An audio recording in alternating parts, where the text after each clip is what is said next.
홍콩이 미중 갈등의 핵으로 떠오르고 있습니다. 미국이 홍콩 특별지위 박탈과 같은 제재와 경고에도 중국은 홍콩 보안법을 통과를 시켰는데요. 이를 계기로 미중 갈등이 전방위적으로 확대될 가능성이 나오면서 우리 산업계도 긴장하고 있습니다. 오늘도 여러분의 다양한 의견 저희 아침 토론으로 보내주시기 바랍니다. 100원의 이용료가 있는 유료 문자 샵 3698번으로 보내주시면 저희가 토론 중간에 소개하고 전문가들과 의견 나눠보는 시간도 갖도록 하겠습니다. 함께 해주실 세 분의 전문가 소개하겠습니다.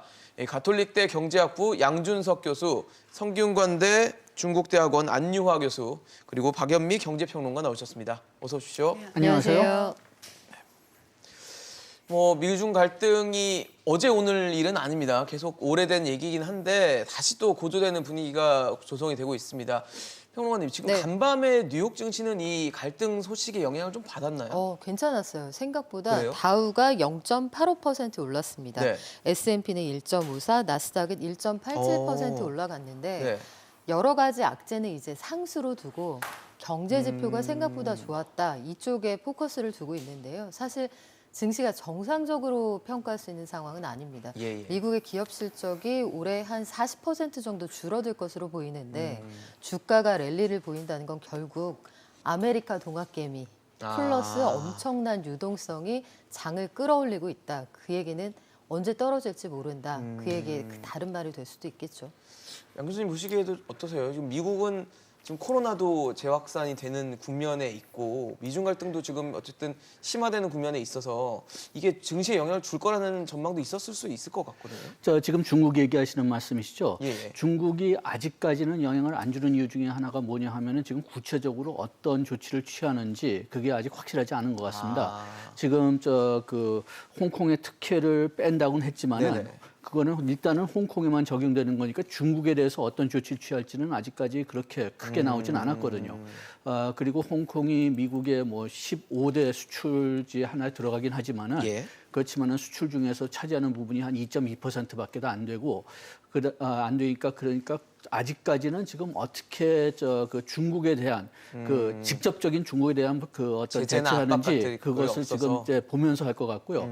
그 다음에 지금 그 증시를 보면은 조금이라도 긍정적인 뉴스, 부정적인 뉴스에 과민 반응하는 좀 상태입니다. 그래가지고 지금 아직까지도 트럼프 행정부에서는 V 회복이 가능하다 그런 얘기가 나오니까 그러니까 거기에 따라서 또 움직이지 않았나 그런 생각이 좀 듭니다. 네, 사실 중국 전국인민대표대회 상무위원회가 이 홍콩판 국가보안법을 만장일치로 통과를 시켰습니다. 사실 그동안 트럼프 행정을 비롯해서 국제사회에서는 반대의 목소리가 있었는데 안 교수님, 이런 상황에도 중국은 왜 이걸 강행을 했을까요?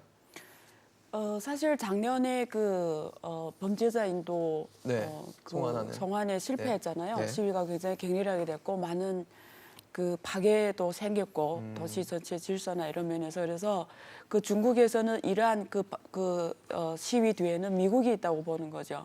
그러니까 실제로 미국의 국회의원들이랑 당시에 홍콩에 많이 갔단 말이에요. 그래서 반중 시위를 하는 그 뒤에는 결국은 미국이 있다고 보고 있기 때문에 근데 지금까지는 중국 국가분열법이라고 있어요. 반분열법이가 있는데 중국에. 근데 거기에 사실 홍콩하고 마카오는 제외를 했어요. 근데 거기에는 대만의 독립을 반대하는 자에 대해서는 그게 제재가 들어가요. 반분열법에. 그러니까 대만은 있어요. 대만은 규제 안에 들어가 있고. 네. 근데 홍콩 마카오는 없었어요. 빠져 있었는데 이번에 처음으로 지금 홍콩 보안법을 통과시킴으로써 지금 그게 들어가 버린 거죠. 그래서 하나는 중국 판단은 홍콩의 반중 세력이 홍콩을 주거지로 가장 많이 활동을 하니까 그걸 사실은 올해 갑자기 한 건 아니고 오래전부터 하려고 했고 특히 작년에 하려고 했다가 그게 실패를 하면서 올해에 그걸 법률로 지금 통과시켰는데 근데 왜 이 시점이냐? 오늘 7월 1일이 97년 7월 1일 23년 만에 반환한 23주년이 되잖아요. 홍콩 반환. 그렇죠. 그리고 중국 공산당도 1921년 7월 1일에 설립이 됐어요. 99년이 돼요. 그러니까 이러한 것들이 아주 상징적인 날이 되는 거죠. 그래서 지금 통과시키는 게 있고요. 그다음에 시진핑이 무역 일당에 합의하면서 국내에서 굉장히 입지가 좀 좁아진 부분이 있어요. 그러니까 이러한 것들이 결국 경제가 지금 굉장히 어려워요. 그렇죠. 그래서 이러한 것들을 홍콩 보안법을 통해서 많은 시력을 사람들이 시사점을 홍콩 쪽에 보내는 거죠. 그리고 이번에 코로나도 지금 전 세계 100몇 개 나라가 책임을 묻고 있잖아요. 네네. 그래서 시진핑이 굉장히 입지가 더 좁아든 부분이 있어요. 이거 WHO가 지금 조사 들어가겠다고 그러고 네네. 그래서 다음 주부터 한단 말이에요. 그러면 국제 시선도 홍콩으로 돌려버리는 거죠. 또 그 코로나에 대한 이런 중국에 또, 집중되는 시선을 홍콩으로 돌리는. 예, 그 이슈로 그쪽으로 집중시켜 버리는 게 그러니까 여러 가지. 그리고 지금 코로나 때문에 시위하기도 힘들잖아요. 그렇죠. 그리고 모든 국가가 지금 자국 내 문제에 지금 정신이 없잖아요. 그러니까 중국에 대해 막 하기에는 지금 여유가 없어요. 그렇네요. 그러니까 두루두루. 그러니까 이게 지금 시점상 여러 개 섞여 있네요. 예, 가장 명한 시점이고 가장 좋은 시점이기도 하죠. 막 이렇게 모든 사건이 막 네네. 얽혀지니까 다른 나라도 여력도 없고. 예. 사실 홍콩이 일단 홍콩보안법 시행을 이제 중국 전인대 상무위가 완장일치로 통과를 시키고 시진핑 중국 국가주석도 이 법에 서명을 했습니다. 그래서 뭐 이제 변화되는 것들이 뭐 국가 분열, 국가 정권 전복, 또 뭐 테러 활동, 또 외국 세력과의 결탁 이런 4가지 사안에 대해서는 뭐 최고는 무기징역까지도 가능하게 되는 상황인데 상당히 강력한 조치고 아까 뭐 23주년이라고 하셨기 때문에 20년이 넘었던 체제 자체를 바꾸는 시스템을 바꾸는 거기 때문에 굉장히 좀 중국이 강한 공격으로 나오지 네. 않았나 싶거든요. 이 주권 반환일 하루 앞두고 전격적으로 그렇죠. 결정을 내렸잖아요. 이 예상은 됐던 스케줄입니다만 시점을 그렇게 굳이 잡았고 네. 중국이 가지고 있는 민족 문제, 내부 문제가 심각합니다. 일단 대만이 미국 쪽으로 점점 기울고 있다. 말을 안 듣는다. 이런 생각을 가지고 있고 본토 안에서는 신장 위구르 자치구 이런 곳들에 대한 문제도 있고요. 홍콩이라는 지역이 더 이상 자유를 갈구하는 걸 두고 보면 나머지 상황도 걷잡을 수 없다고 보는 거예요. 그리고 근본적으로 중국이 과거에 보여주었던 모습들을 보면 중국의 제국주의는 영토에 대한 욕심을 버리지 않는 제국주의입니다. 그러니까 우리가 실질적인 지배력이라고 할 때 미국령, 영국령 이런 것들은 있었습니다만 사실 근대로 넘어오면서 영토에 대한 욕심들은 많이 내려놨거든요. 그렇죠. 실효적인 지배력은 강화하되 그런데 중국은 그게 안 되는 거예요. 그런 데에서 비롯된 게 역사 왜곡 같은 것들에 대한 시도도 역시나 우리가 동북공정으로 한번 맞붙은 적도 있었잖아요. 그렇죠. 결국은 어디까지가 네 땅이었느냐. 기저에 그런 정서가 깔려 있거든요. 중국이 가지고 있는 생각은 우리가 일부 출혈을 감수하더라도 영토에 대한 실효적 지배 그리고 우리가 미국이 더 이상 영역을 확장해가는 걸 두고 볼 수 없다. 이런 정서가 깔려 있는 거죠. 그러니까 홍콩마저 내줄 수는 네. 없다라는 뭐 마지노선이라고 생각하는 것 같네요. 네. 여기를. 교수님 보시기는 어떠세요? 지금 박연미 씨가 말씀하신 대로 중국에서 상당히 소수 민족이 많고 중국에 제가 아시는 분이 이런 얘기를 하더라고요. 공산당이 만약 붕괴됐다면은 여러 국가로 나뉠 수까지도 있다. 그런 얘기까지 하기 때문에 그 중앙 정부가 자기네들이 통제력을 확실히 가지고 있다는 걸 꼭 보여줘야 될 것 같고요. 그다음에 또 지금 미국이 어떤 면에서는 굉장히 약한 상태에 있다고 또 보는 것 같습니다. 미국도 지금 인종에 대한 시위도 그런 있었고요. 시위가 굉장히 예. 많기 때문에 지금 하는 셈이 미국에 반박하기로 좀 더 편하지 않나 그런 생각을 좀 하는 시점 것 같습니다. 자체도. 예. 교수님 보시기에는 지금 중국이 체제 자체가 좀 많이 흔들리는 상황이라고 봐야 될까요? 아까 시진핑 얘기는 해주셨었거든요. 여기서 명확하게 해야 될 게 있어요. 홍콩은 중국 땅입니다. 여기 뭐 미국이 땅이 아니에요. 홍콩 영국이 중국의 반환을 했죠. 했죠. 중국에. 97년에 7월 1일에 반환했고 그다음에 중국의 지금 영토예요. 여기에 뭐 이것 때문에 중국에 종속되나 이런 질문이 있으면 안 돼요. 이거는 중국의 특별 행정구로 딱 돼 있잖아요. 그러니까 중국 땅인 거예요. 여기에 뭐 다른 세력이 말할 권리가 없어요. 이거는 속하는데 근데 여기서 다만 이슈가 뭐냐면 일국 양제를 했다라는 거죠. 그래서 그렇죠. 한 나라에 두 개의 체제가 있는. 97년에 7월 반환할 때 중국이 3가지를 다 동의한 거예요. 하나는 홍콩인이 홍콩을 지배한다. 그리고 고도 자치를 하게 한다. 그리고 일국 양제예요. 이 3가지를 등소평이 하겠다 해서 결국은 순조롭게 그게 이양이 된 거거든요. 근데 지금 홍콩 보안법이 통과가 되면서 문제가 뭐냐면 고도 자치가 지금 흔들린다라는 거죠. 그리고 일국 양제가 실질상 의미가 없게 된 거죠. 근데 중국의 이게 있어 역사적 문제를 풀면 두 가지인데요.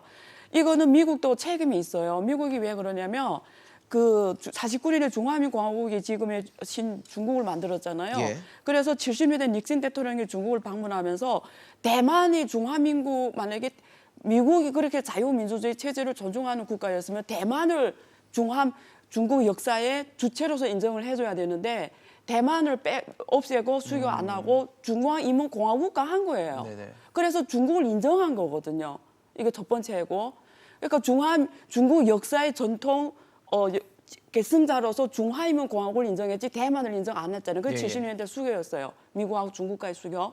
그다음에 두 번째는 지금 일국 양제를 97을 반환하면서 한다고 했는데 그 네네. 자체가 사실 우리 전문가들 보기에는 위명제예요. 존재할 수 없는 거예요. 왜 그러냐면 국가 안보와 외교는 중앙정부에 있어요. 그러면 시진핑 지도부의 입장에서는 중앙의 입장에서는 중화인민공화국에 반대하는 세력이 홍콩에서 주로 활동하는데 그걸 우리가 꼭 이대로 보지 말고 확실하게 중국이 분열되는 걸 원하는 세력이 홍콩에서 지금 활동하고 있는데 시진핑이 주석의 입장에서 그걸 가만두면 이거는 책임을 안 하는 거죠. 그 지도부가 지도자로서의. 가만히 있다면 네. 이거는 자기 책임을 안 하고 있는 거죠. 그러니까 우리가 중화민공화국을 어떤 나라로 보든지 상관없이 그 사람들 입장에서는 이 중화민공화국을 분열하는 세력이 홍콩에서 활동하는데 그걸 놔둘 수는 없다는 놔둘 거죠. 수는 없다라는 좌시할 수는 거죠. 없다. 좌시할 수 없죠. 그런데 안보와 외교가 중앙정부에 있냐 일국 양제라는 거는 존재할 수가 없어요. 예를 들면 티벳이 옛날에 티벳이 티벳? 49년에 모태똥이 티벳을 중국 영토로 하면서 그때 달라이라마가 거기에 사실 그게 일국 양제예요. 내내 실제는 영도자는 달라이라마다 했다가 후에 달라이라마 망명을 했잖아요. 네네. 그러니까 그때 일국 양제 그게 첫 시범이에요. 사실은 등소평이 만든 게 아니에요. 모태똥이 처음 시도한 거예요. 근데 단지 사이에 티벳은 중화인민공화국 군대가 들어가 주둔했고 예. 홍콩은 군대가 안 들어갔죠. 근데 이번에 보안법 때문에 이제는 거기에 공소를 만들잖아요. 네. 국가안전공소. 그래서 이제는 관여를 할 수 있게 된 거죠. 예, 그래서 그 차이가 있는 거죠. 예. 예, 미국 신문에서 조금 좀 강조하는 게 이 보안법이 이 부분인데 홍콩 내에 있으면서 외국 정부하고 같이 외국 정부에 뭐 정보를 제공해 줬다든지 아니면은 홍콩 내에서 더 이상 그 중국 시민은 아니지만 홍콩 내에서 외국 패스포트를 가지고 반정부 운동하는 사람들에 대해서는 뭐 그들의 자산을 몰수할 수 있다든지 그런 법들이 지금 보안법에 포함됐다고 하더라고요. 그러니까 지금 미국이나 외국이 홍콩에 간섭할 수 있는 그 길을 들 수 있으면 막으려고 막자. 지금 하는 거죠. 그렇죠. 네, 지금 안 교수님께서 말씀하신 그 내용이 바로 미국의 홍콩에 대한 특별주의를 박탈할 수 있는 근거가 되기도 해요. 그동안 홍콩이 중국 땅임에도 불구하고 그쪽에만 92년에 홍콩 정책법을 제정한 이후로 그렇죠. 특별 대우를 인정해줬단 말이죠. 그리고 미중 간의 갈등이 있을 때에도 말하자면 미중 간의 무역 갈등의 어떤 비무장지대 같은 역할을 하는 그렇죠. 것으로 인정을 해줬습니다. 홍콩을. 왜냐하면 일국 양제를 지키겠다는 국제사회와의 약속을 지켜왔기 때문에 그렇다면 미국도 할 말이 있어지는 거예요. 폼페이오 국무장관이나 윌버로스 상무부 장관이 하는 얘기는 예. 그동안 중국 본토와 같은 처우를 했어야 하는 홍콩에게 우리가 여러 가지 특혜를 관세 줬다. 혜택, 예. 비제 혜택을 줬던 건 국제사회와의 약속을 지켰기 때문인데 그거 안 지키면 그동안 줬던 혜택을 빼앗겠다. 바꿔서 얘기하면 미국 입장에서도 얼마든지 논리적으로 반박할 수 있는 근거가 되는 거고요. 또 한 가지는 본토 안에서 자국의 말하자면 내정 간섭을 하지 말아라. 이게 중국의 입장인데 잘 기억해 보시면 2014년에 예. 러시아가 무력으로 크림반도 침공했을 때 G8에서 쫓아냅니다. G7으로요. 다시 G7이 됐죠. 2014년에. 중국의 본토라고 해도 중국령이라고 해도 국제사회가 인권에 반하는 것, 민주주의에 반하는 것 이런 것들을 더 이상 용납하지 않거든요. 그런 나라들과의 무역도 제재하는 예, 예. 것이고요. 우리가 아프리카의 여러 나라들 내전 상황에 국제기구가 개입하는 것도 마찬가지 상황인데 그 조슈아 웡이나 이런 사람들이 받고 있는 신변의 위협, 예. 홍콩 안에서의 그 야권들이 받고 있는 탄압 상황 이런 것들을 보면 중국이 국제사회의 글로벌 스탠다드를 현저히 지키지 않고 있다 이런 생각은 충분히 할 수 있다고 봐요. 그러니까 논리적으로 봤을 때도 미국이 지금 뭐 그 전현직 중국 공산당 관리들에 대한 뭐 비자를 제한하거나 개입할 여지를 주는 여지를, 거죠. 그러니까 논리적인 여지를 줬다라는 그렇죠. 거잖아요. 네. 그 실제적으로 지금 미국이 어쨌든 홍콩에 대한 특별 지위를 박탈하는 움직임으로 가고 있어요. 단계를 밟고 있는데 미국과 홍콩도 교역을 하고 있잖아요. 여기도 이제 거래가 있고 무역이 존재하는 국가 간의 교역량이 있는데 교수님, 양 교수님 보시기에는 이게 미국과 홍콩에 어떤 타격이 된다고 좀 보십니까? 지금 아까 얘기했지만 미국이 지금 그 홍콩이 미국의 그 10대 수출 대상에 들어가긴 합니다만 저 퍼센트로 보면 그렇게 높지는 않습니다. 한 2.5% 정도요. 그래서 수출 차원에서는 뭐 영향이 있긴 하겠지만 그렇게 큰 영향 주지는 않을 것 예. 같은데 그런데 또 그 상품 수출이 지금 미국에서 373억 달러지만은 미국이 또 홍콩에 서비스 수출하는 게 233억 달러입니다. 그리고 또 다 알지만은 홍콩이 지금 아시아계에서는 가장 큰 금융 허브인데 거기에 미국 그 투자은행 같은 데가 활발하게 활동을 하고 그렇죠. 있죠. 네. 그래가지고선 어떤 면에서는 서비스하고 뭐 금융 흐름이 좀 더 큰 영향을 받지 않을까 생각이 되거든요.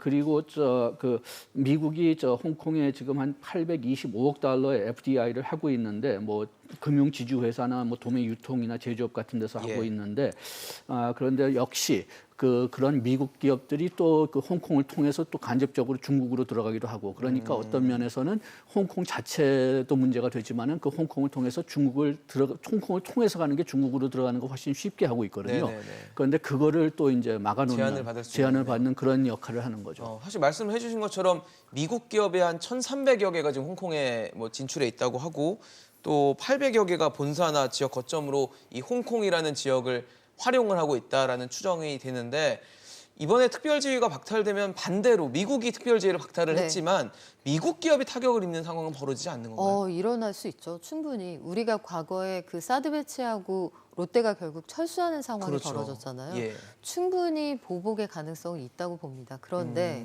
중국이 홍콩이라는 세계 4대 금융허브 1조 달러가 움직이는 시장을 그런 식으로 공격했을 때 거기에 들어와 있는 서구권의 기업들에게 보복을 했을 때 네네. 중국에게 돌아올 부메랑은 더 클 수 있죠. 표면상으로는 미중 간의 갈등입니다만 그렇죠.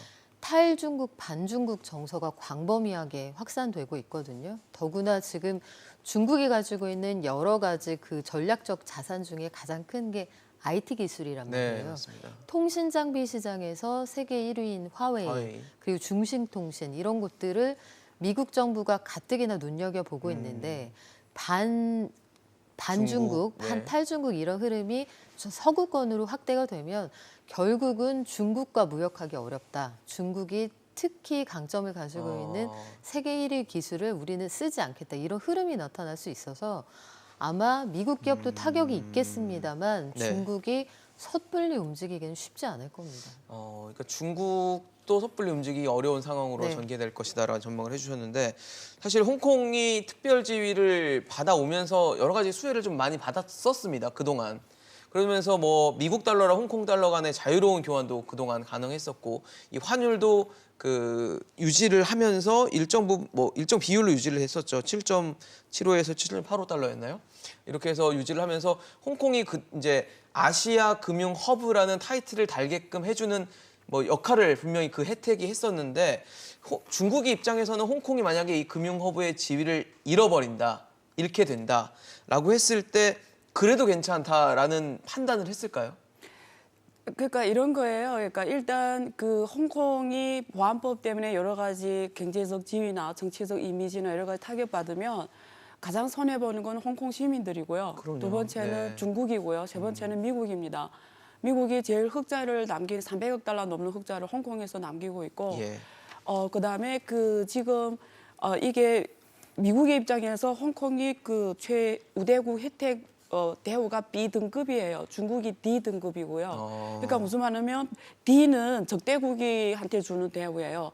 B는 B등급은 수출 면제나 이런 걸 다 하는 거. 수출할 때 네네. 면제, 검사도 혜택을 안 많이 해, 혜택 다 준다는 준다는 거죠. 얘기죠. 근데 예. 만약에 홍콩 보안법 때문에 기본의 이런 것들이 침해받았다고 판단하면 뭐 홍콩을 거의 본토처럼 취급하면 D등급으로 가겠죠. 그러면 수출할 때마다 검사를 맡아야 되는 거예요. 그렇죠. 이번에 일본하고 한국 간에 그거 수출 규제 있었을 수출 때처럼. 똑같은 거예요. 네. 그래 그렇게 되는 거죠. 근데 지금 이슈가 뭐냐면 홍콩 달러예요. 홍콩 달러가 배급제를 실행을 했는데 지금 만약에 이게 홍콩 달러 배급제가 흔들리게 되면 왜냐하면 이게 지금 흔들리지 않는 이유가 중국이 뒤에서 받쳐주기 때문에 흔들리지 않는 거예요. 사실 이익세가 나온 다음에도 항생 지수는 올라가고 자산 가격도 올라가고 영향을 안 받은 것처럼 보여요. 근데 그거는 중국이 지금 계속 뒤에서 받쳐주고 있기 때문에. 자산을 사주고 돈을 계속 거기다 예금해 놓고 있고 네네. 빼지 않기 때문에 갖고 있는 외환보유액으로 지금 갈 수는 있는데 시장에 관여해서 계속. 근데 만약에 중국 경제도 지금 상황이 어렵고 미국하고 이 격돌이 계속 이렇게 갈등이 심해진다 할 때는 심해지면.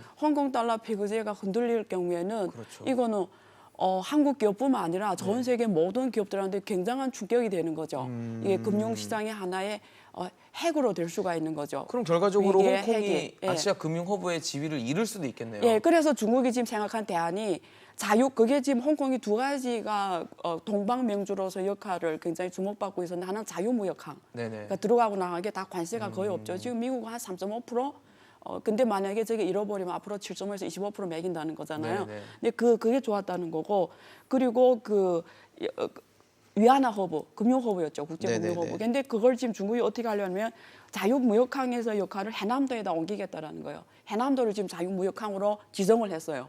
그래서 거기도 굉장히 조건이 괜찮거든요. 그래서 자유무역항의 독립관세지역으로서 해남도를 맡게 하고 네. 그다음에 금융허브로서 위안화 허브 역할은 마카오에 주겠다라는 거예요.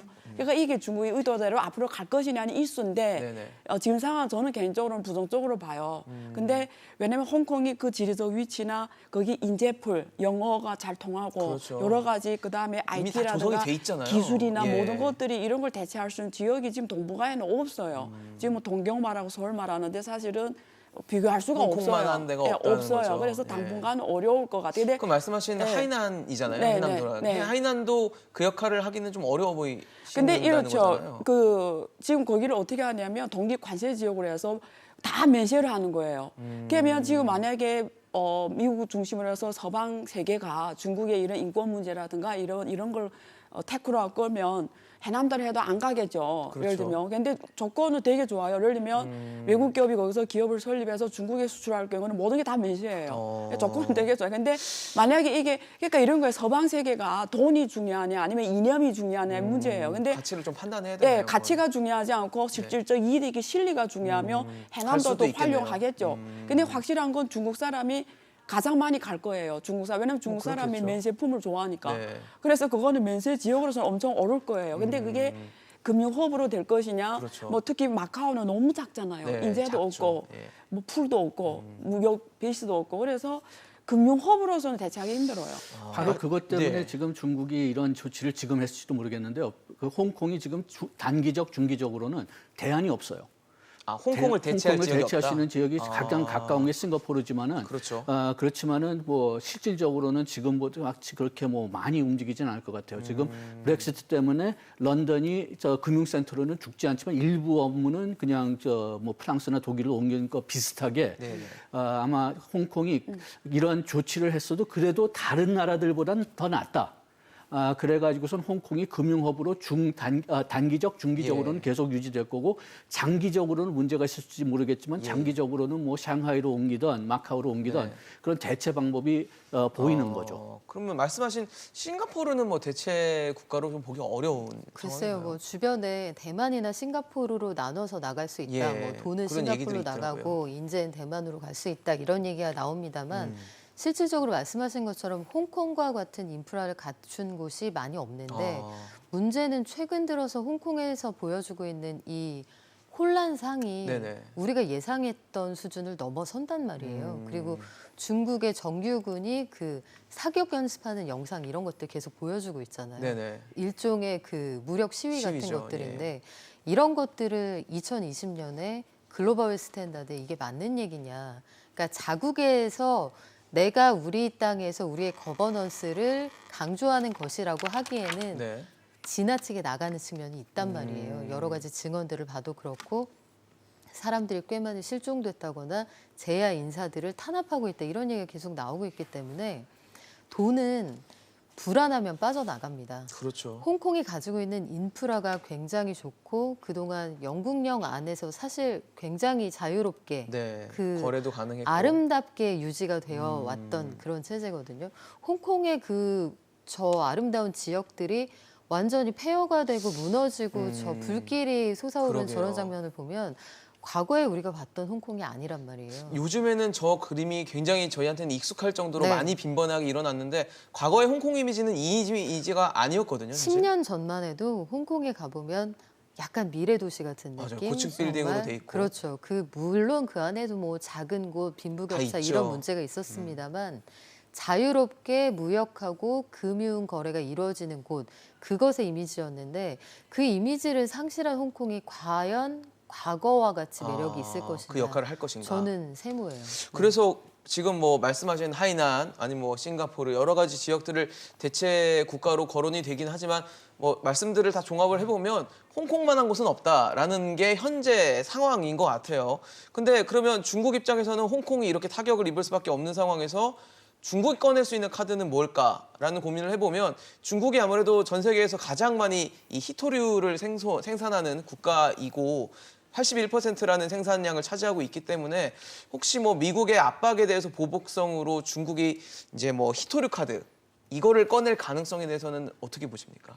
히토류 꺼낼 때는 다 같이 죽자라는 거예요. 그렇죠. 그거는 끝까지 가자는 거예요.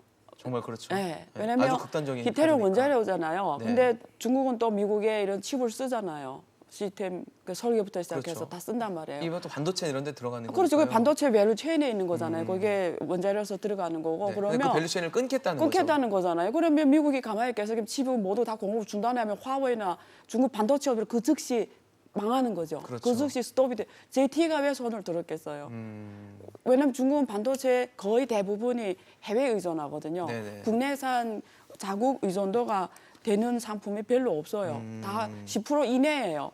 그러면 만약에 히토류를 안 한다 이러면 미국이 모든 나머지 밸류체는 다 안 해주면 파산이죠. 정말 끝까지 가자는 네, 거군요. 다 죽겠다는 죽자. 거죠. 그러니까 이 카드는 어렵겠네요, 그러면. 말은 할 거예요. 네. 말은 하겠다. 그러니까 위험용 정도로 꺼낼 수 그렇지. 있는데 근데 실제 하기에는 실제 꺼내들기는 어렵다. 굉장히 어려운 거죠. 예, 그리고 또 70%잖아요, 중국이. 30%는 호주나 다른 이런 데서 나라에서 또 미국이 사실 호주에 가서 막 공장도 만들고 막 이러거든요. 지금 자체 개발도 생산 라인도 만들고 예, 예. 있거든요. 그래서 미국은 완전히 전사하지는 않겠죠. 근데 중국에 대해서 반도체 칩이나 이런 거 완전히 끊으면 전사죠, 그냥.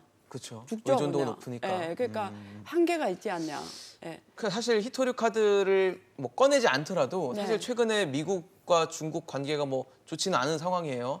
최근 미국 하와이에서 미중 고위급 회담이 열렸다고 하는데 그 자리에서 중국 측이 일단 불만을 표명을 하면서 무역 협상이 결렬될 수도 있다라는 가능성을 언급했다라는 보도가 나왔는데 이 상황에서 홍콩을 둘러싼 갈등이 이렇게 번진다면 혹시 무역 합의, 미중 무역 합의가 파기로 가는 건 아닌가라는 우려는 할 수밖에 없을 것 같거든요. 걱정할 수 있죠. 이게 올해 1월 상황이잖아요. 그렇죠.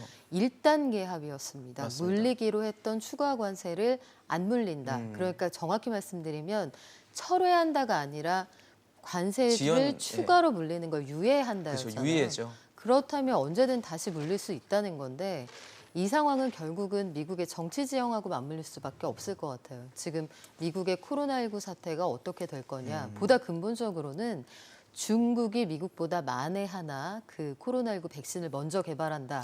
양국의 관계가 급격히 좋아질 겁니다. 백신이 필요하기 때문에 그렇죠. 전세가 달리고 있잖아요. 뭐 그렇죠. 렘데시비를 한 병에 47만 원에 지금 결정이 돼 있다고 하는데 향후 경제 패권은 백신을 먼저 개발하는 나라가 갖게 되는데 고변수를 제외하고 나면 네네. 미중 간의 간보기 그리고 그 히토류 관련해서는 예. 과거에 중국이 일본에 대해서 한번 보복한 선례가 있잖아요. 그때 일본이 극복하는 과정을 보세요. 결국은 2010년에 보복하고 2012년에 히다치가 히토류 필요 없는 모터를 생산을 해버리거든요. 물론 그럼에도 불구하고 반도체, 폰, 전기차 굉장히 많은 곳에 필요합니다만 들어가죠. 예. 그 의존도를 줄이고 있거든요. 이거는 중국이 한번 경험을 했고 네네. 앞서 말씀하신 것처럼 이건 정말 마지막까지 가자는 뜻이기 때문에 언급을 하겠으나 실질적으로 액션에 옮기기는 쉽지 굉장히 않다. 어려운 것 같습니다. 지금 미국 안에서 중국에 대해서 최소한도 4개의 파들이 지금 있다는 걸 기억해야 될 것 같습니다. 네. 첫째는 중국을 진짜 견제해야 된다. 주로 강경파 외교 측이나 군사 쪽에서 하는 거죠. 예. 그러니까 우리가 여기서 그냥 뭐 중국을 견제한다, 중국을 뭐 패권을 막아야 된다 그런 걸 주장하는 파가 하나 있고, 그 다음에는 민주당 같은 경우는 그 정도까지는 가지 않는 것 같습니다만 그렇지만은 지금 중국이 상당히 불공정한 제도를 많이 유지하고 있기 때문에 견제를 해야 된다. 그런 두 번째 파가 있고, 그 다음에 세 번째 파는 중국에 들어가고 싶은 기업들. 그러니까 프로 중국파죠. 네. 그런 파가 있지만은 여기서 가장 큰 미지수가 뭐냐? 트럼프입니다. 트럼프는 무슨 생각을 가지고 있는지가 굉장히 애매해요. 트럼프는 항상 변수가 되네요. 항상 변수가 되긴 하지만 지금 확실한 변수 하나는 재선거입니다. 그렇죠. 11월 재선거니까 대선이 있으니까. 자기가 지금 중국에 강경하게 나오는 게 자기 재선에 더 유리하냐 아니면 불리하냐 거기에 따라서 다 바뀔 것 같고요. 지금 홍콩에 대해서는 이 네 파가 거의 같이 움직이고 있어요. 다 거의 이해관계가 비슷하기 때문에. 그렇지만은 무역 협의를 중국이 파기하겠다고 한다면은 요 파들이 어떻게 갈라질지가 지금 애매합니다. 여기서 네네. 가장 그래도 단기적으로 힘이 가장 센 파는 트럼프 행정부인데, 트럼프가 이 무역 협의를 지키는 게 자기가 재선에 더 유리하다고 한다면은 그러면은 뭐 갑자기 홍콩에 대한 이야기를 좀 줄일 수도 있는 거죠. 강도를 낮추는 방향으로 강도를 할 낮출 수도 있고요. 있죠. 예. 그게 작년에 홍콩에서 시위가 많이 있었을 때, 네. 그리고 무역 협의하기 전에 그때 트럼프가 우리는 홍콩의 인권을 지지한다고 얘기했다가 무역 협의에 대한 협상이 좀 많이 진행되니까 그때는 다시 조용해졌잖아요. 그렇기 때문에 이 트럼프의 정치적 개선에 따라서 단기적으로 움직일 거라고 대응하는 것들이 생각합니다. 바뀔 수 있다라는 말씀하시는 거죠. 사실 미중 갈등이 우리에게 굉장히 중요한 이유는 우리가 영향을 받고 있기 때문이에요. 중국과도 우리는 수출 의존도가 굉장히 높고 미국도 수출 의존도가 굉장히 높은 나라이기 때문에 그 사이에 끼인 우리도 어떻게 될지 이 분위기나 상황 변화에 항상 뭐 계속 감지를 하면서 보고 있어야 되는 상황인데, 홍콩 같은 경우는 뭐 무관세 혜택도 있었고 법인세도 낮고 또 중국과의 직접 거래를 하는 곳이기 때문에 리스크도 굉장히 낮은 곳이어서 우리도 굉장히 애용을 하는 국가 중에 하나인데, 대중국 수출에 어떻게 보면 우회지 역할을 홍콩을 그냥 그동안 이용을 해왔단 말이에요. 근데 만약에 홍콩을 둘러싼 이 갈등, 중국과 미국과의 갈등이 강화해진다면 우리가 어떻게 수출에 타격을 입을 수밖에 없는 그런 악순환으로 다시 반복되지 않을까 싶거든요. 그러니까 실질적인 수출에는 영향이 크게 없을 거예요. 왜냐하면 이게 홍콩을 거쳐가고 98%가 본토로 가요. 그러니까 들어가는 건 영향이 그렇죠. 예. 없어요. 그러니까 중국이 왜 머리가 좋냐면 네네. 왜 지금 하냐가 또 중요해요. 이게 미국으로 가는 건 영향받겠죠. 관세를 받으니까. 근데 그거는 굉장히 작아요. 비중이. 뭐 홍콩을 통해 미국 수출하는 게 뭐 한 1.2%밖에 안 돼요. 홍콩의 수출에. 그래서 굉장히 작고 실제 네. 그래서 그런 부분은 사실 영향이 한계가 있어요. 근데 더 저는 걱정스러운 게 결제예요, 결제. 결제. 네, 정상 결제. 앞으로 미국이 어떻게 나오냐면 예를 들면 홍콩에 있는 은행들에 대해서 달러 결제라든가 예. 그리고 홍콩 달러가 붕괴될 경우에, 그러니까 지금 페그제가 페그제가 무너지는. 무너질 네. 경우에 이런 것들이, 왜냐하면 기업들이 망하는 게 사실은 흑자로 망하거든요. 흑자 파산이 되게 많아요. 옛날에 금융위기 때 흑자도산처럼. 네. 네. 리만브라 다 흑자도산이거든요. 근데 그게 다 금융 때문에 망하거든요. 결제, 환율 위험 때문에. 그래서 저는 앞으로 왜냐면 어느 은행이 또 미국에서 스위프트에서 나가라 이러면 왜 이번에 홍콩 보안법을 통과시켰냐면, 제가 그 어느 은행 말은 안 할게요. 근데 예. 그 멍완조가 가려다서 그 체포당했잖아요. 네네. 그게 홍콩에 있는 은행이 미국에 정보를 준 거거든요. 그 이란하고 거래 정보를. 그래서 이 홍콩 보안법 자세히 보면 66조항에 총 챕터 6장 66조항인데 그걸 자세히 읽어보면은 실제는 목적이 거기에 있다는 게 보여요. 마지막 네 번째가 외국과의 결탁이잖아요. 그렇죠. 거기에 그래 정보를 주거나 이런 은행들이 앞으로 또 막겠다는 거죠. 왜냐하면 다 네. 홍콩을 통해야 하는데 그게 홍콩인 은행들이 중국의 고위 관료라든가 중국의 이런 핵심 기업들이 그 정보를 얼마나 많이 알겠어요. 그러니까 이번 보안법 지금 통과시키면은, 지금 안 통과시키면 그런 정보들이 몽환조 2가 발생할 수 있는 거예요. 그리고 이번에 그 미국에서 제재 중에 뭐냐면 중국의 왕양하고 한정의 그 정치국 사무위원회 자산을 동결하는 거잖아요. 네네. 이거는 시진핑의 저쪽 파예요. 친한파가 아니에요. 근데 우리가 뭐 달거 잡아서 원숭이한테 보여주듯이 얘가 그런 거예요. 그러니까 네가 계속 이렇게 나면 나중에 네 자산을 동결하겠다 이런데 그 자산에 이런 정보를 누가 많이 알고 있겠어. 홍콩이나 은행 이런 잘 알고 있으니까 정보를 줄 수가 있는 거예요. 그래서 앞으로 그런 리스크가 더 커요. 금융 쪽의 리스크가. 그렇죠. 그런 네. 것들이 리스크가 커질 수 있다라는 네. 지적을 해주시지만 그래도 우리 기업들은 안절부절할 수밖에 없을 것 같아요. 이게 이런 분위기가 계속 이어진다면 우리 기업들은 어떻게든 뭐 대안을 찾든지 네. 상황 변화에 계속 주목을 할 수밖에 없을 것 같거든요. 우리가 또다시 줄타기를 시작을 하게 되겠죠. 그렇죠. 우리나라에서 벌어진 청일 전쟁과 마찬가지인 네. 건데 한국이 2018년에 홍콩에 수출한 제품 가운데 전체 가운데 83%가 중국 본토로 다시 넘어갑니다. 이 과정에서 여러 가지 우리가 규제를 피해가거나 관세를 좀 덜 물거나 네. 이런 혜택이 있었을 텐데 이런 것들에 대한 직접적인 영향이 좀 있을 거고요.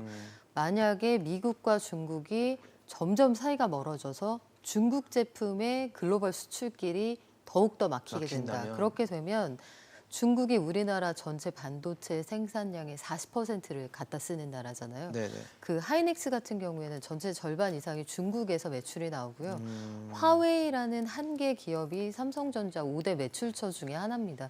그렇다면 중국이라는 나라가 우리에게 결코 그들의 운명이 우리와 무관치는 않은 거예요. 그렇네요. 하지만 그 민주주의 역사를 거쳐서 여기까지 온 우리가 그들의 어떤 인권 실태 이런 걸 또 모른 척할 수는 없단 맞습니다. 말이에요. 중국 시장도 물론 중요하고 우리의 일대 수출 시장이기는 한데 이게 홍콩에. 미국을 등진다는 건 미국뿐만 아니라 글로벌 서방 세계와 다 맞선다는 뜻이거든요. 그렇다면 우리가 어느 순간인가는 결정을 전략적으로 좀 내려야 되는. 줄타기를 좀 해야 되는 시점이 올 텐데 일단은 표정 관리를 좀 해야겠죠. 그렇죠. 표정 관리를 하면서 대안을 찾고 다만 이 와중에도 우리에게 기회는 있을 수가 있습니다. 네.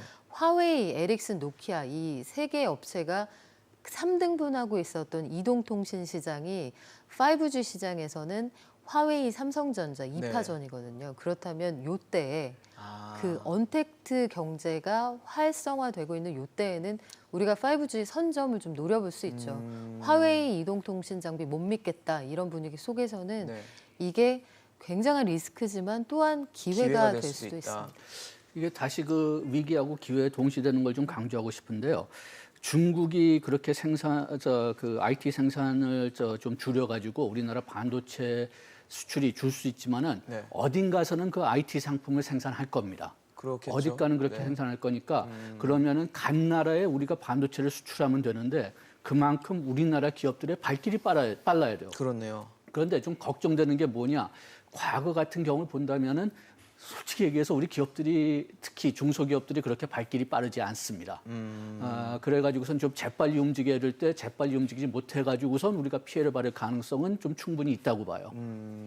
지금 시청자 여러분이 문자를 좀 보내주셨는데 8567님께서 일본은 이번 사태를 계기로 홍콩의 금융허브를 차지하려고 노력을 하는데 우리 정부는 뭐 하고 있을까요? 라고 질문을 주셨어요. 그러니까 미중 관계가 악화되는 상황에서 아까 네. 평론가님 말씀처럼 위기가 기회가 될 수도 있는 사태라면 우리도 뭔가 이 금융허브를 뭐 홍콩을 대체하지는 않더라도 어느 정도 지분을 좀 뺏어오는 식의 네. 노력들은 좀 있어야 되지 않나라는 지금 질문을 해주신 거거든요. 동북아 금융허브 구상은 노무현 정부 때부터 있었던 건데 그게 쉽지가 않아요. 일단 첫 번째는 우리가 금융 관련해서 굉장히 규제가 많은 축에 속합니다. 그렇죠. 그러니까 자본의 유출입은 아주 쉽게 돼 있습니다만 해외 금융회사가 들어와서 비즈니스하기에 좋은 환경은 아니에요. 별로 매력적이지 않네요. 네, 그런 부분들이. 그리고 두 번째는 홍콩이라는 나라는 영어가 일반적으로 쓰이는 언어잖아요. 그렇죠. 그런데 우리나라의 국내 환경이 그렇게 되어 있느냐?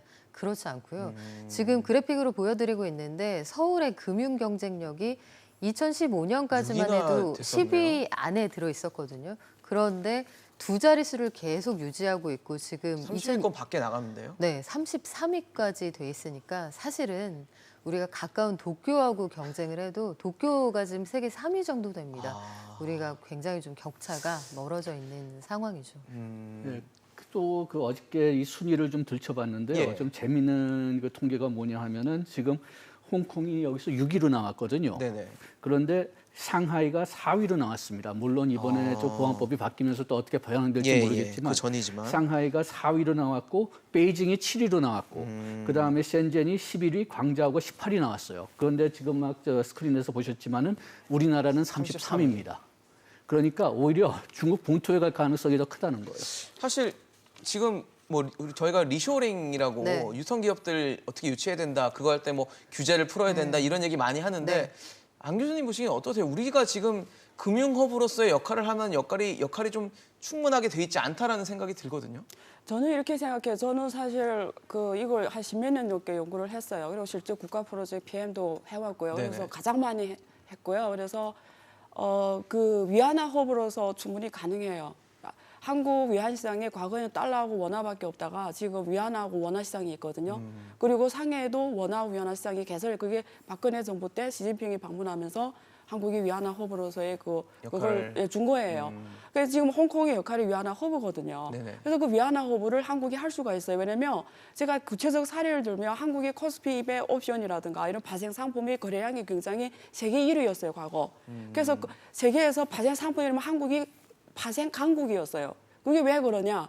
중국이 문을 닫고 있으니까 홍콩에 대한 그 차이나 리스크 해지를 한국을 통해 한 거예요. 왜냐면 한국 지수가 중국하고 굉장히 같이 가기 때문에 예.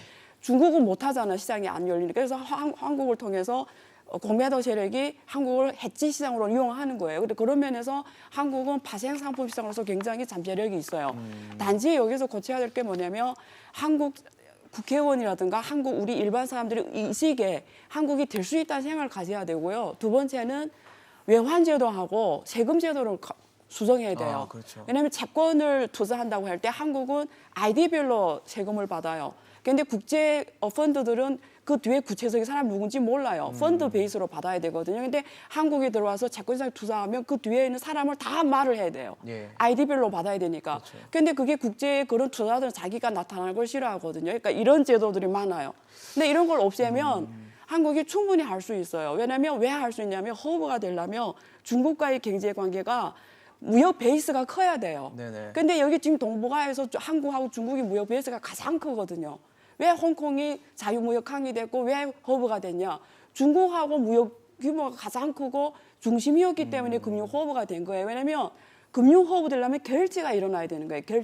결제 어디서 와요? 실물 거래에서 오죠. 네네. 원래 이거는 무슨 단지 금융으로 보는 게 아니에요. 실거래가 커야 돼요. 근데 실물 같이 엮여 있죠. 한국에 그런 조건이 가장 많아요. 근데 제가 좀 걱정이 되는 거는 사실 지금 말씀하신 대로 규제를 풀고 이런 환경을 조성을 하려면 우리나라 같은 경우는 법을 바꿔야 되는 경우가 굉장히 많은데 그렇죠. 법을 바꾸는 것은 국회잖아요. 네. 근데 국회가 요즘에 정상화되기는 좀 어려운 지금 상임위원장 18곳을 뭐 여당이 다 가져가는 이런 갈등 속에 있기 때문에 우리나라가 이런 규제 완화의 속도를 낼 수 있을까? 그동안도 사실 평론가님이 규제 완화 얘기하신 것만 해도 제가 수없이 들었는데 아직도 안 되고 있는 게 많거든요. 네, 지금 뭐 원구성도 아직 그러니까요. 제대로 되고 있지 않은 상황이고 사실은 국회가 가지고 있는 금융에 대한 어떤 이해도가 어느 정도냐면 이슬람 채권 수쿠크라는 걸 발행하려고 했을 때 예.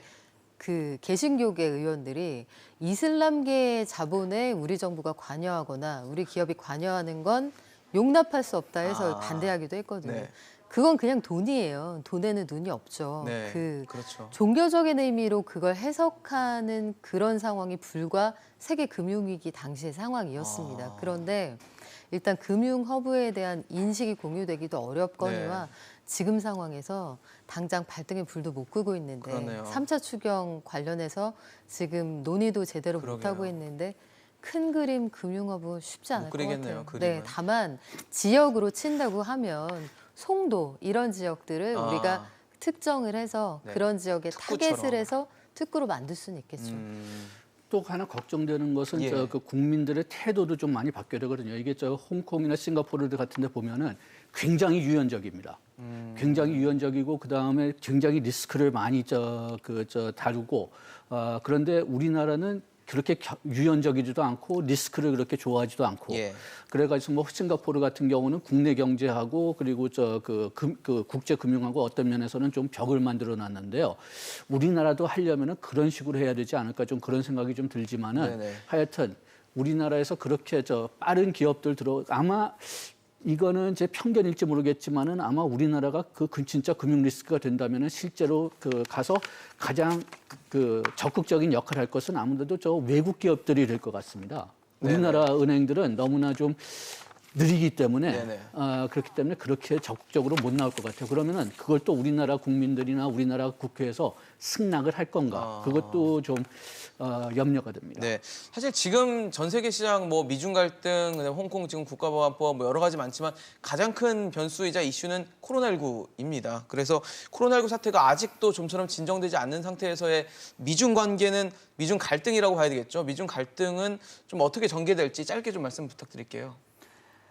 미국하고 결론적으로 말씀드리면 미국하고 중국은 절대 극과 극으로 안 갈 거예요. 그러니까 이번에 홍콩 보안법 두고 지금 나오는 문희신이나 여기 뭐 사무부 러스 이런 사람들이 내놓은 정책은 손방이 그냥 보여주기식이에요. 본질을 안 건드렸어요. 그래서 지금 시간이 없으니까 설명 못 드리겠는데 그래서 중국식 표현은 그걸 뭐라고 하냐면 량전이라고 하거든요. 량전.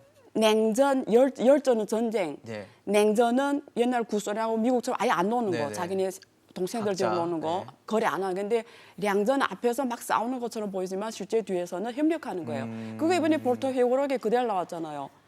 트럼프가 왜 티벳의 뭐 위구르족의 인권 문제를 우리가 상관해야 되냐. 우리도 인권 문제가 있는데. 그러니까 가치와 이념이 중요하지 않고 실리가 중요한 거예요. 결과 그런 걸 봤을 때는 뭐 극과 극으로 가지는 않을 가지는 거다. 않는다는 거죠. 예. 홍문님 어떻게 전망하세요?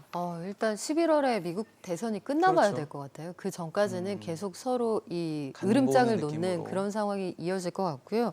일단 내부 고객을 만족시키기 위한 정치적인 수사가 앞으로도 상당히 계속될 것 같습니다. 예. 양쪽 다 강경파들이 득세하고 있는 상황이다 그렇죠. 보니까 내가 이만큼 하고 있다. 내가 G2로서 쫄지 않았다. 이걸 보여줄 필요가 있는 거죠. 네. 정치적으로. 그런데 앞서 다시 말씀드렸습니다만 앞으로 이제 통신 시장, 5G 시장 누가 선점하느냐. 장비와 디바이스 시장에서 누가 앞서가느냐. 예. 이거 하나 하고요. 백신을 누가 먼저 손에 그렇죠. 쥐느냐. 이게 아마 향후 패권의 중심이 될 겁니다. 양 교수님도 전망 좀 짧게 해주시죠. 예, 박연미 씨가 지금 얘기한 것처럼 그 백신을 누가 먼저 나오느냐에 따라서 완전히 요거는 180도 달라질 수 있다고 그렇죠. 생각합니다.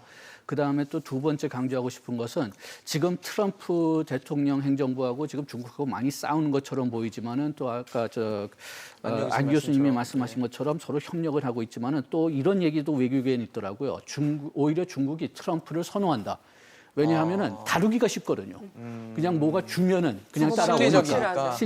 실리적이라고 얘기해야 될지까지 모르겠어요. 네네네. 왜냐하면 국가 실리가 아니라 개인적인 실리죠. 실리니까요. 예. 그렇지만 뭔가 주면은 따라오기 때문에 오히려 중국이 트럼프를 선호할 수도 있다. 아까 얘기했던 그 4개 파 중에서 프로 중국파 다음에는 트럼프를 가장 다루기가 쉽다는 거죠. 네. 그래서 만약 민주당이 당선된다면은 관계가 또 실리적으로 또 달라질지, 그러니까 국가 실리적으로 달라질 그러네요. 가능성이 큽니다. 역시 코로나19와 또 미국 같은 경우는 대선이라는 빅 이벤트가 있기 때문에 그런 부분이 앞으로의 중국과 미국 관계의 변수가 될 것으로 세 분 다 전망을 해주셨습니다. 오늘 양준석 교수, 안유화 교수, 박연미 평론가와 함께했습니다. 세 분 말씀 감사합니다. 감사합니다.